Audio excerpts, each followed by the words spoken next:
Hi everyone, I'm Jessica. How are you? Welcome back. Today we're working on the heart block from the Avery Quilt. So our Avery Quilt along just started on February 1st and we are in the block making weeks. This quilt is a 2-block quilt that alternates. So each week during the quilt along, we'll be making a set of heart blocks and a set of chain blocks, and we just broke that up over to 4 weeks.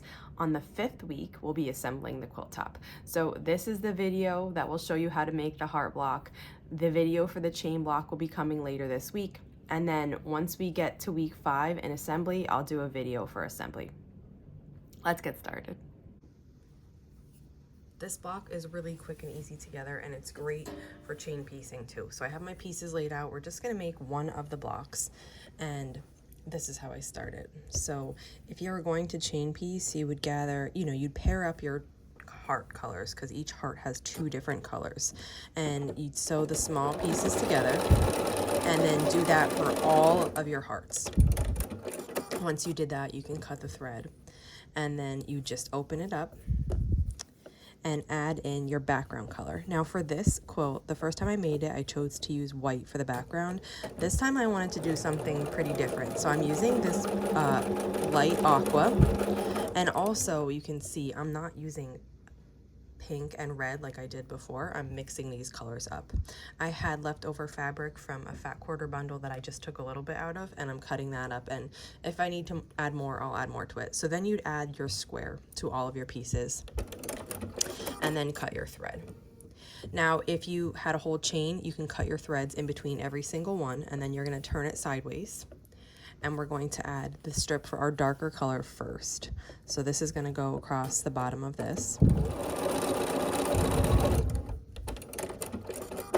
Okay, and then you'd cut your whole long chain, and you can leave all the blocks connected if you like. That's what I do. And then just open them up one at a time and add your lighter color long strip, and then sew those on. Sew them on for all of the blocks, and then you can cut your thread in between blocks too. Right now you have this, and we just need to frame it. This quilt is set on point, so while these blocks are going to look like this, when they're in the quilt, they're actually going to be set like this. So we take the block like this with the background square on the right, and then we're going to add the smaller pieces of background. So we have 2 small pieces of background and 2 larger pieces of background. The small pieces go on the sides of the heart. And again, this is a really great spot for chain piecing because you would just line yours all up and then chain piece the right side on. Chain piece all the right sides. You can keep your threads all hooked together here. You don't have to cut between. Turn your whole chain around and then add the other side piece.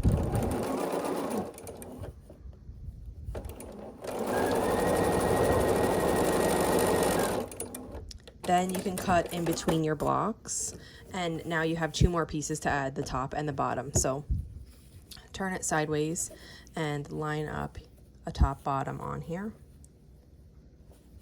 and start sewing.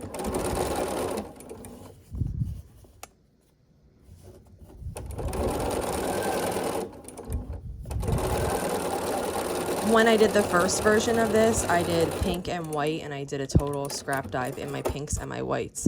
But because I wanted to try something different, I'm making each heart will be a different, combination of 2 colors. So here I have blue and green. The only thing I did was in this fat quarter bundle, the leftovers that I had, there's some colors of aqua.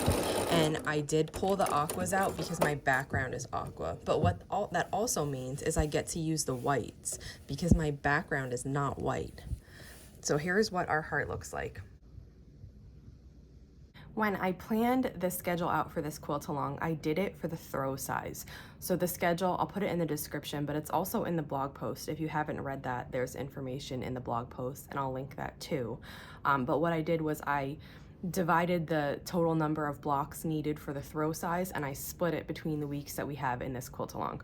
So if you're not making the throw size, which I don't believe I am, I think I'm gonna make the twin or the queen, I haven't decided yet. You're just gonna take the total number of blocks that you need for the quilt, the heart blocks, and then also the chain blocks. You'll divide those by 4 because we have 4 block making weeks in this quilt along, and then that will tell you how many blocks you need to make each week during the quilt along. So for the throw, as I have listed for the first week, you need to make 8 heart blocks and 10 chain blocks. So this is the heart block we just made. I have a few more to show you because so far I've made 8 of these. The quilt along just started on February 1st, so if you're just hearing about it, we're only in the first week, and you can join in at any time. There's no sign up for the quilt along, you just need to purchase the pattern and start sewing. I'll be posting a tutorial to make each of the blocks here on YouTube, and then one for assembly. So I'm not going to be doing videos every single week or like our other quilt alongs, because there's only 2 blocks in this quilt that alternate, and then when we assemble it. So this is the heart block post. There will be a chain block post later this week, and then you can just refer to those videos as the quilt along goes when you're making your blocks. If you have any questions, then you can find the answers there, or you can ask them in the comments, and I'll be glad to help you. I'll also be posting as this quilt along goes on Instagram. I'll be showing my blocks there frequently. As I make them, I'll be showing them there. So you can always get in touch with me there too. If you have any questions, just let me know. And if not, I'll see you back here soon. Thanks for following along.